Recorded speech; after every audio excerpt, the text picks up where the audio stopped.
Atlantic coast of Argentina is a haven for the endangered southern right whale. The waters surrounding Peninsula Valdez are a nursing ground for one of the largest remaining populations of this species. La ballena franca austral se distribuye en el hemisferio sur. Existen 3 poblaciones cuyas áreas de cría se encuentran en las costas de América del Sur, Sudáfrica y Australia. El doctor Mariano Cironi es biólogo y pasa varios meses al año estudiando el comportamiento de las ballenas francas en Península Valdez. Las ballenas francas pertenecen al orden Cetácea, que incluye las ballenas, delfines y marsopas. En la actualidad hay 86 especies reconocidas de cetáceos que viven en los mares del mundo y también en algunos ríos. Estas 86 especies a su vez están divididas en 2 subórdenes. Las ballenas barbadas, llamadas misticetos, como la ballena franca, la ballena azul y la ballena gris, y las cetáceos dentados, llamados odontocetos, como el cachalote, la orca y las demás especies de delfines y marsopas. Todos los cetáceos son mamíferos acuáticos.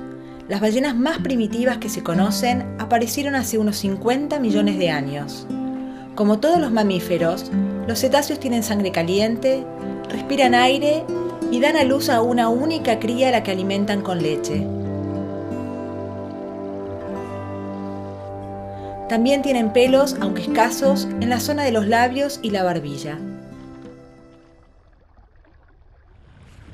La ballena franca austral es un cetáceo barbado de gran tamaño. Ha sufrido muchas adaptaciones desde que se diferenció de sus mamíferos terrestres ancestrales.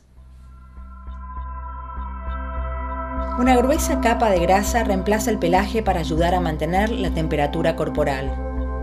En las ballenas francas, esta capa puede llegar a tener medio metro de espesor en algunos lugares.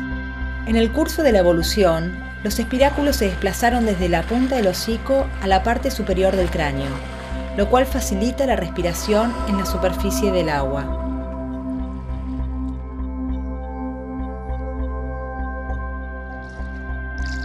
Las mandíbulas de las ballenas francas se alargaron y curvaron notablemente, permitiendo alojar a las 250 barbas que cuelgan de cada lado del maxilar superior o rostro. Las ballenas francas se alimentan nadando lentamente con la boca abierta, usando sus barbas que pueden medir casi 2 metros de largo para filtrar krill y copépodos del mar. Durante el verano, una ballena franca puede comer hasta 2 toneladas de plancton por día. Las extremidades anteriores se transformaron en aletas grandes y con forma de remo ancho, que las ballenas utilizan para dirigir el rumbo y estabilizarse durante la natación. Es interesante que estas aletas mantengan los huesos de la muñeca y los dedos, indicando que estos mamíferos marinos alguna vez vivieron en la tierra. Las extremidades posteriores desaparecieron. En su lugar, las ballenas tienen una aleta caudal grande, poderosa y sin esqueleto, aplanada horizontalmente y que se mueve de arriba hacia abajo, empujando a las ballenas hacia adelante durante la natación. Al contrario de la mayoría de los cetáceos, estas ballenas tienen una espalda ancha y plana sin aleta dorsal.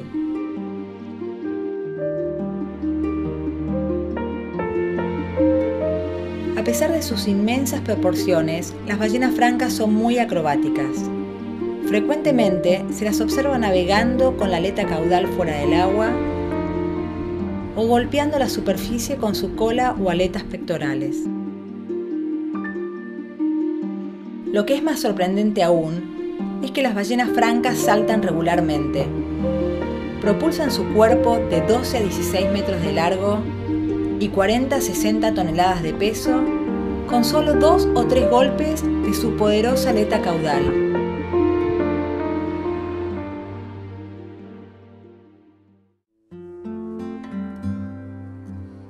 Las ballenas francas tienen en sus cabezas parches de piel engrosada o callosidades, que son una característica única de esta especie. Las callosidades están cubiertas de pequeños crustáceos llamados ciámidos, que viven toda su vida sobre el cuerpo de las ballenas y dan a las callosidades su coloración blanquecina. Los investigadores han descubierto que estas pequeñas criaturas pueden revelar datos sorprendentes sobre la historia de vida y la evolución de las ballenas francas.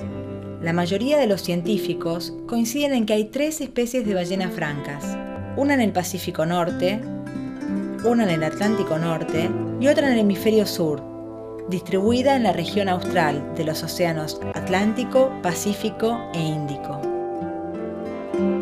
Las ballenas son animales con poblaciones relativamente pequeñas y muy longevos, lo que dificulta a los científicos la tarea de construir árboles genealógicos. Una pregunta interesante es, ¿cuándo se separaron las 3 especies de ballenas francas desde una especie común? El Dr. John Seeger es profesor de biología. Él utiliza los pequeños crustáceos llamados ciámidos o piojos de las ballenas para responder esta pregunta, pues su historia genética está directamente ligada a la de las ballenas francas. Patterns of genetic variation within and between species are shaped by population sizes, mutation rates, and patterns of migration between populations. Whale louse populations are much larger than those of the right whales, and so they carry much higher levels of genetic variation. Las ballenas francas llevan 3 especies de ciámidos.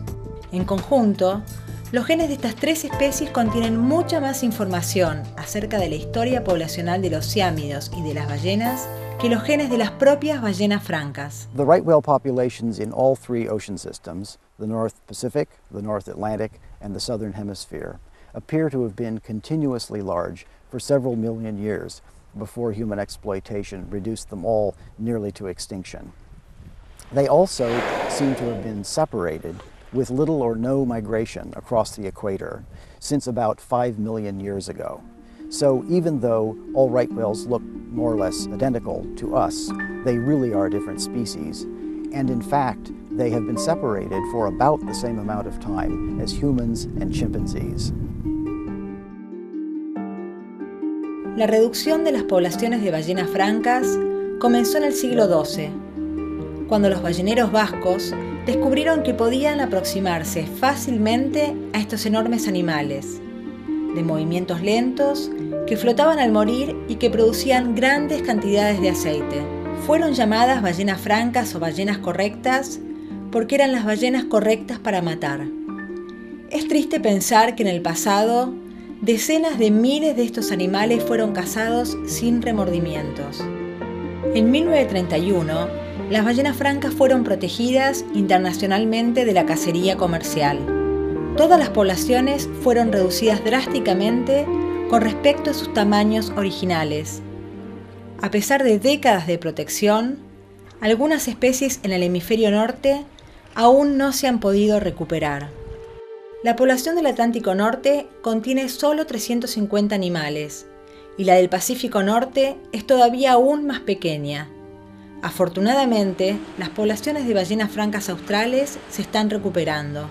La población de Península Valdés también está creciendo al 6.8% anual y con una estimación de unos 5.000 animales para el año 2006, esta población sigue siendo todavía menos del 20% de lo que era antes de la cacería comercial. Península Valdés es una importante área de cría para la ballena franca austral durante el invierno y la primavera en el hemisferio sur. La alimentación no es una prioridad en esta área, pero hay otras actividades importantes para las ballenas durante su estadía en las aguas poco profundas y protegidas de las bahías de esta península. Las pares madre-cría de ballenas francas pasan la mayor parte de su tiempo solos en Península Valdés. Las interacciones con otras ballenas ocurren, pero normalmente son breves. Después del nacimiento del ballenato, hay un periodo de algunas semanas de bastante natación, porque el ballenato está desarrollando su locomotricidad. Luego hay un periodo de mucho juego y de mucho descanso, y luego otra vez un periodo de mucha natación que prepara a la cría para su primera migración hacia las áreas de alimentación. Ocasionalmente nacen algunos ballenatos blancos, unos 5 cada año en Península Valdés. No son completamente blancos, son albinos parciales con algunas manchas negras. A medida que van creciendo, se vuelven más oscuros, pero no llegan a tener el color negro normal del resto de las ballenas francas. Durante la lactancia, las hembras y sus crías pasan la mayor parte del tiempo cerca de la costa. Frecuentemente puede verse a los juguetones ballenatos cubriendo los espiráculos de sus madres con la cola, quizás como una manera de llamar la atención de las hembras. A veces, las madres giran sus cuerpos y mecen a sus ballenatos sobre su pecho, tomándolos con sus enormes aletas pectorales. Los machos adultos y las hembras sin crías se encuentran en aguas más profundas, frecuentemente en grupos de cortejo y cópula. Las ballenas francas son promiscuas. Los adultos forman grupos de cópula en los que varios machos compiten por el acceso a una única hembra. Las hembras a su vez son muy selectivas y evitan las cópulas no deseadas colocándose con la panza arriba en la superficie para dificultar la cópula. Las hembras dan a luz a una cría cada 3 años en promedio.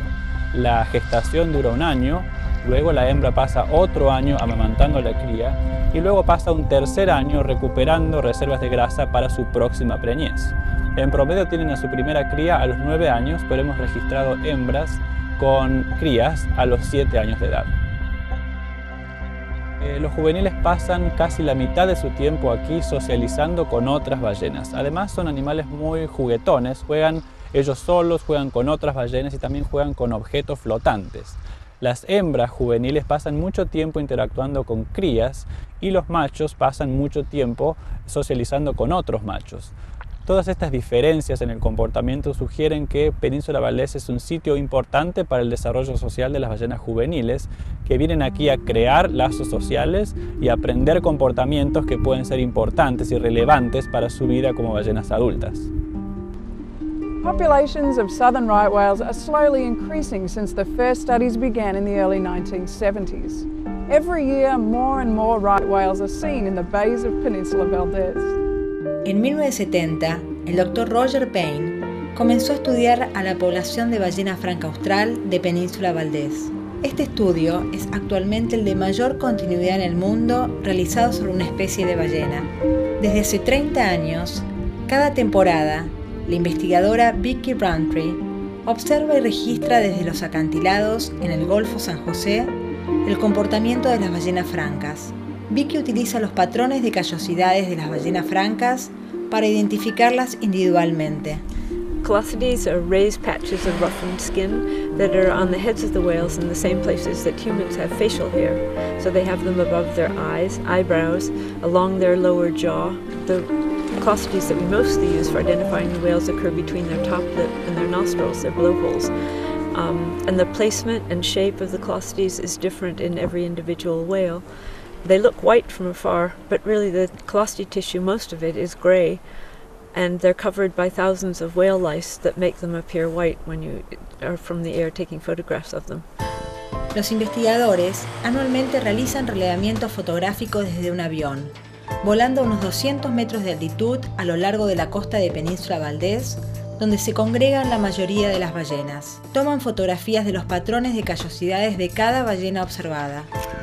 La comparación de fotografías aéreas de los animales posibilita la identificación de ballenas individuales y el registro de las historias familiares a lo largo de las generaciones. Vicki Roundtree utiliza un sistema de fotoidentificación computarizado para comparar el patrón de callosidades de las ballenas francas. Este programa convierte el patrón tridimensional de callosidades de una foto en un extracto bidimensional. Esta es una manera eficiente de comparar un catálogo que contiene miles de fotografías de más de 1.800 individuos conocidos que visitan Península Valdés. Las ballenas francas australes son avistadas en Península Valdés entre los meses de mayo y diciembre. Cada año migran entre áreas de alimentación y cría distantes entre sí. ¿Dónde van las ballenas francas cuando abandonan la Península Valdés en diciembre? Esto es aún incierto. Los científicos están tratando de localizar exactamente a dónde van las ballenas para alimentarse. Vicki Roundtree y el estudiante de doctorado Luciano Valenzuela están armando este rompecabezas poco a poco. Sabemos que existen 7 áreas de alimentación que fueron reconocidas por los balleneros en las épocas de cacería, pero desconocemos si estas 7 áreas están siendo utilizadas hoy en día, desconocemos si hay nuevas áreas de alimentación, también desconocemos si las ballenas francas de Sudáfrica y de Península Valdés comparten áreas de alimentación en el Océano Atlántico Sur. Para responder a esta pregunta, Luciano está recolectando pequeñas muestras de piel de las ballenas francas australes, a fin de realizar análisis genéticos y de isótopos estables. Las mediciones realizadas por Luciano en biopsias de piel y en barbas de ballenas varadas reflejan los valores de isótopos encontrados en el alimento y las cadenas alimentarias. Proveen información sobre la dieta y la ubicación de las áreas de alimentación. Esto es un gran misterio que realmente necesitamos responder si es que queremos realizar políticas de conservación en todo el rango migratorio de las ballenas francas. En sus vidas cotidianas, las ballenas francas enfrentan pocas amenazas naturales de sus predadores. Sin embargo, los impactos humanos están afectando a todas las poblaciones de ballenas francas y sus hábitats. La ballena franca del Atlántico Norte está siendo severamente dañada por las colisiones con barcos y enmallamientos con redes y sogas de pesca. La población de ballena franca austral que visita la península Valdés enfrenta una amenaza particular y en aumento, que además proviene de una especie autóctona, la gaviota cocinera. Las gaviotas cocineras han aprendido a alimentarse de la piel y de la grasa de las ballenas francas en Península Valdés. Las gaviotas se posan sobre la espalda de las ballenas y picotean sobre heridas abiertas comiendo la grasa. Esto es muy doloroso para las ballenas y por eso la calidad de vida de las ballenas francas en Península Valdés se ha visto seriamente reducida por este acoso de las gaviotas. Como resultado de la disponibilidad de alimento en los basurales y en los desechos de las industrias pesqueras, la población de gaviotas ha aumentado significativamente en las últimas décadas. Esto ha generado un conflicto entre las gaviotas y las ballenas francas en esta región. Los ataques de las gaviotas cocineras afectan el comportamiento normal de las ballenas porque interrumpen el amamantamiento, reducen el tiempo de descanso y también incrementan la velocidad de natación porque las ballenas tienen que escapar de los ataques de las gaviotas. Y todo esto está incrementando el gasto de energía de las ballenas en un lugar donde hay muy poco alimento para recuperar reservas de grasa y durante un momento de su ciclo reproductivo que es muy sensible, que es la reproducción, la cría y el amamantamiento de los ballenatos recién nacidos. La mayoría de los ataques, casi el 90% de los ataques, son dirigidos a las crías, porque las crías pasan mucho tiempo en la superficie y porque nadan más despacio que los adultos. Tememos que estos ataques repetidos en las crías puedan efectivamente reducir la supervivencia de los ballenatos justo antes de su primera migración hacia las áreas de alimentación.